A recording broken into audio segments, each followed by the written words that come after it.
Hi friends, അപ്പം ഞാൻ വന്നിട്ടുള്ളത് ഒരു ഹെൽത്തി ആയിട്ടുള്ള നമുക്കൊരു ബ്രേക്ക്ഫാസ്റ്റൊക്കെ ആയിട്ട് കഴിക്കാൻ പറ്റുന്ന ഒരു ഓംലെറ്റ് ആയിട്ടാണ് വന്നിട്ടുള്ളത്.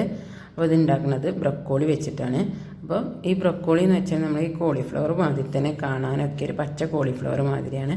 അപ്പോൾ ഇതിൻ്റെ ക്ലീനിങ്ങും നമ്മൾ കോളിഫ്ലവർ ക്ലീൻ ചെയ്തെടുക്കുന്ന മാതിരി തന്നെയാണ്. അതിൻ്റെ പൂവൊക്കെ ഒന്ന് അടർത്തിയെടുക്കുക, എന്നിട്ട് ചെറുതാക്കി കട്ട് ചെയ്തെടുക്കുകയാണ് വേണ്ടത്. ഞാൻ എളുപ്പത്തിലാകാൻ വേണ്ടിയിട്ട് ചോപ്പറിൽ ഇടുന്നുണ്ട്, അതുകൊണ്ടാണ് പൂക്കളൊക്കെ ഇത്ര ചെറുതാക്കി അടർത്തി എടുക്കണം. ഇല്ലെങ്കിൽ നടു മുറിച്ചിങ്ങാണ്ട് നല്ലോണം ഒന്ന് കീഴിങ്ങാണ്ട് കട്ടിങ് ബോർഡ് വെച്ച് കട്ട് ചെയ്താൽ മതി കത്തി കൊണ്ട്. പിന്നെ ഞാൻ ഇതിലേക്ക് എടുത്തിട്ടുള്ളത് 3 വെളുത്തുള്ളി, പിന്നെ ഒരു പച്ചമുളകും ഒരു വലിയ ഉള്ളിൻ്റെ ചെറിയൊരു ഭാഗം എടുത്തിട്ടുണ്ട്. അപ്പോൾ ആദ്യം അതൊന്ന് മിക്സിയിലിട്ട് ഒന്ന് കറക്കി എടുത്തതിന് ശേഷം നമുക്ക് ഒരു ചട്ടി അടുപ്പത്ത് വെക്കുക, എന്നിട്ട് അതിലേക്ക് എണ്ണ ഒഴിച്ചു കൊടുക്കുക. അപ്പോൾ ഞാൻ സെയ്ത്ത് തന്നെയാണ് ഇപ്പോൾ ഒഴിച്ചു കൊടുത്തിട്ടുള്ളത്. എന്നിട്ട് നമ്മൾ ചോപ്പ് ചെയ്ത ഉള്ളിയൊക്കെ അതിലിട്ട് കൊടുത്ത് ഒന്ന് മൂപ്പിച്ചെടുക്കുക. അപ്പോൾ ഇനി ഇതൊന്ന് മൂത്ത് വന്നതിന് ശേഷം നമ്മൾ ബ്രൊക്കോളി നമുക്കൊന്ന് ചെറിയതാക്കിങ്ങാണ്ട് അരിഞ്ഞങ്ങാണ്ട് ഇതിലേക്ക് ഇട്ട് കൊടുക്കണം. അപ്പോൾ ഞാൻ ചോപ്പറിൽ ഇട്ടതുകൊണ്ട് നല്ലോണം ചെറുതായിട്ടുണ്ടായിരുന്നു, അത്ര അങ്ങോട്ട് ചെറുതാവണമെന്നൊന്നുമില്ല. അപ്പോൾ ഇനി നമുക്കിത് അതിലിട്ട് കൊടുത്തിട്ട് ഇത് 2 മിനിറ്റ് ഒന്ന് വഴറ്റിയെടുക്കാം.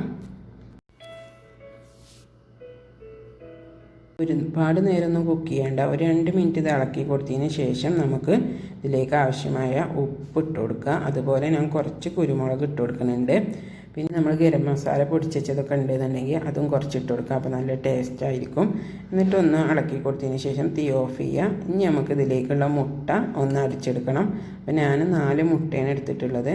അപ്പോൾ അതൊക്കെ ഒരു പാത്രത്തിലേക്ക് പൊട്ടിച്ചൊഴിച്ചിട്ട് അതിലേക്ക് കുറച്ച് ഉപ്പും അതുപോലെ കുരുമുളകും ചേർത്ത് കൊടുക്കുന്നുണ്ട്. അപ്പോൾ എരിവിനനുസരിച്ച് നിങ്ങൾക്ക് എരിവ് വേണ്ടാന്നുണ്ടെങ്കിൽ കുരുമുളകൊക്കെ ഒഴിവാക്കട്ടോ. അപ്പോൾ പിന്നെ ഞാൻ കുറച്ച് മല്ലിയിലയും കൂടി എടുത്തിട്ടുണ്ട് കേട്ടോ. അപ്പോൾ അതൊക്കെ കൂടെ നല്ലോണം ഒന്ന് ഇളക്കി കൊടുക്കാം. അപ്പോൾ എരിവൊന്നും ഇഷ്ടമില്ലാത്തവർക്ക് കുട്ടികൾക്കൊക്കെ കൊടുക്കണമെന്നുണ്ടെങ്കിൽ കുറച്ച് എരിവ് കുറച്ചുണ്ടാക്കിയാൽ മതി. എന്നിട്ട് നമ്മൾ മുട്ട ഒന്ന് അടിച്ചെടുത്തതിന് ശേഷം നമ്മൾ വേവിച്ച് വെച്ച ആ ബ്രൊക്കോളി ഇതിലേക്ക് ഇട്ട് കൊടുത്തുകൊണ്ട് ഒന്ന് ഇളക്കിയെടുക്കുക. നമ്മൾ നേരത്തെ ബ്രൊക്കോളി വേവിച്ചെടുത്തില്ല, ആ ചട്ടി തന്നെ എടുത്താൽ മതി. അതിലേക്ക് കുറച്ചും കൂടി എണ്ണ ഒഴിച്ച് കൊടുക്കുക. എന്നിട്ട് നമ്മൾക്ക് ചട്ടി നല്ലോണം ചൂടാവണം. എന്നിട്ട് നമ്മളെടുത്ത മുട്ട ഇതിലേക്ക് ഒഴിച്ചു കൊടുക്കുക. എന്നിട്ടൊന്ന് പരത്തി റെഡിയാക്കി കൊടുത്തതിന് ശേഷം ഒന്ന് അടച്ചു വെക്കുക. എന്നിട്ട് അടിഭാഗം ഒന്ന് മുരിഞ്ഞ് വരുന്ന വരെ ഒന്ന് അടച്ചു വെച്ചതിന് ശേഷം നമുക്കിത് തുറന്നുങ്ങാണ്ട് തിരിച്ചിട്ട് കൊടുക്കുക. എന്നിട്ട് ആ സൈഡും കൂടെ ഒന്ന് വേവിച്ചെടുക്കുക. അപ്പോൾ നമ്മൾ തിരിച്ചിടുമ്പോൾ നല്ലോണം ശ്രദ്ധിച്ച് തിരിച്ചിടണം, ഇല്ലെങ്കിൽ പൊട്ടിപ്പോകും.